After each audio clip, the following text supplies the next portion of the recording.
Okay, so I just want to address some of the comments that I got in my last video, and I want to explain what I was doing and why I was doing it that way.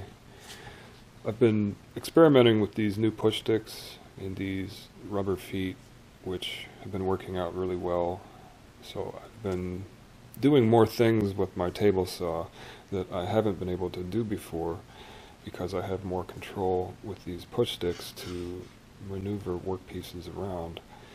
And so what I was doing was feeding a small partway through like that to complete the cut, but then backing it back out. And I was running it against the fence. And a lot of people think that might be dangerous just because I'm working within close proximity of the blade. So I'll address some safety concerns. I'm going to show the finished product over here. This is going to be in my next video. Kind of funky designer end table. And so these little angle brackets here are the parts I was cutting on my table saw. And the reason why I didn't cut them on the chop saw, which would have been a lot faster, is the chop saw leaves a rough cut and sometimes it can vibrate, and the vibration can actually destroy a small part like that in some cases, and I couldn't afford to do that, and I would have to sand the cuts later on, so the table saw makes a much cleaner cut, less tear out, and the chop saw really wasn't a practical approach. So this cut was made on the chop saw, and you can see there's an unevenness on the surface. There's a little bit of vibration there, and this is a cut made with the table saw, so you can see the difference. It's a flat plane.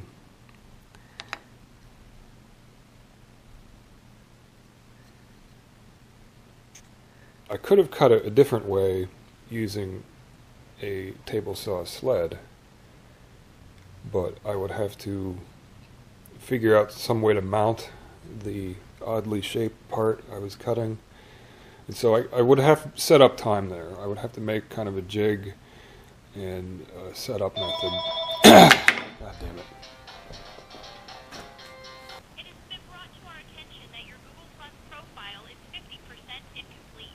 It is critical that you authenticate your Google local listing. Press 1 now to authenticate and register your Google local listing. Press 1 now or press 2 to be removed from the call-in. Whatever. So as I was saying, I could have used a setup on the table saw sled. I was avoiding contact with the back of the blade, but even with the sled, I still have to do that. And the teeth that are in the front are pushing down on the table surface. And even if I do get contact right there, it's going to want to kick it out. And that might ruin the workpiece, but it's not going to create a scenario that's going to be hazardous. Or at least not nearly as hazardous as if you have contact in the back of the blade, because that can fly up in your face, it can catch on something else, and bad things can happen in the back of the blade. And I can talk more about how I use the table saw. I don't use a riving knife. I always use a zero clearance insert when I can, and I rarely ever have kickback on my table saws. So, being able to cut small parts against the fence without having to do a jig setup using a table saw sled or something like that, it saves time, and in a lot of cases that is a necessity. And for this custom designed end table, this is just a one-of-a-kind thing. If I was going to make these in production, I would take the approach of figuring out a way to make that leg as one piece so I don't have to cut out that decorative trim.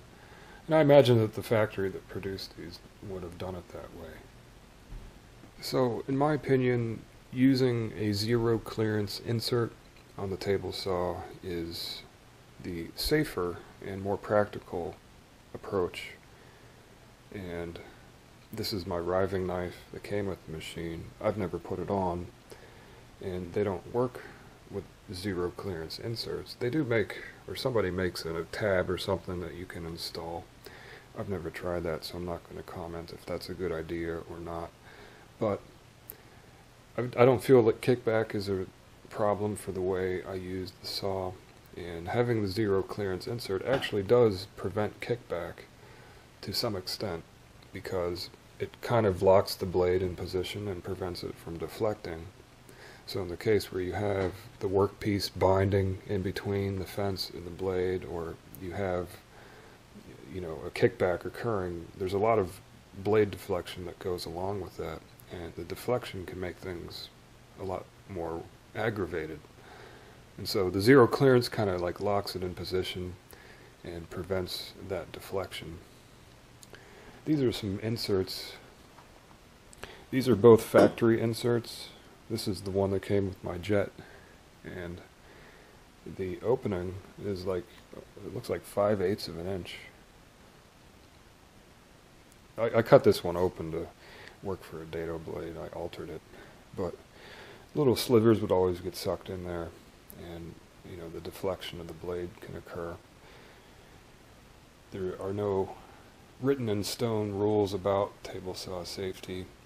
If you read your owner's manual for your machine, they will probably tell you to use the factory insert with the riving knife and the blade guard that comes with the machine.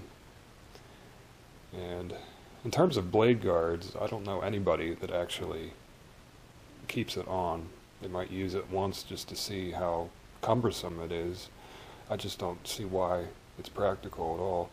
It limits visibility, it gets clogged up with dust, and it's just an obstruction that's not going to work for 30% of the cuts that you need to make. So yeah, I don't use the blade guard, I don't use a riving knife, and both of those, I guess, are compromises in safety, so I can get jobs done efficiently with less setup time. But if you're approaching woodworking as a business, or you just want to get things done, that's the situation you're going to be in. You're going to have to make those compromises in safety in order to work more efficiently. But the key is to be able to assess the risk and control it, and knowing what can happen in the worst case scenario, knowing what situations to avoid, and knowing what the blade is doing on the workpiece, and where to place your hands, where not to place your hands, are all very key factors in preventing accidents from occurring. So that's my opinion. You can have a different opinion about safety. You're allowed, but there's no 100% safe way to operate a machine tool. There's always an element of risk. But I'm going to wrap this video up, but I do want to share another video that is going to blow your mind away if you think what I was doing was dangerous.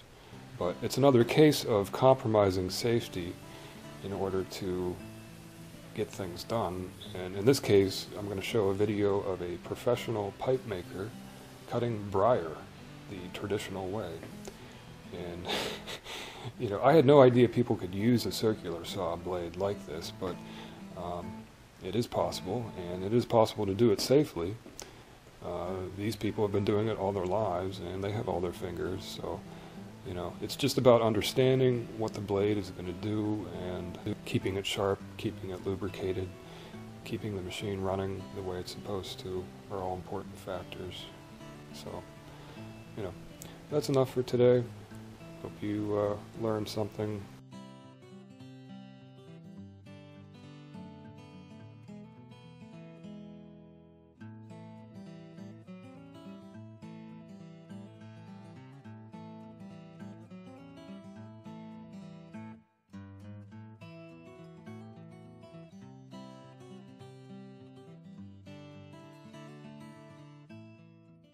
Hey Joe.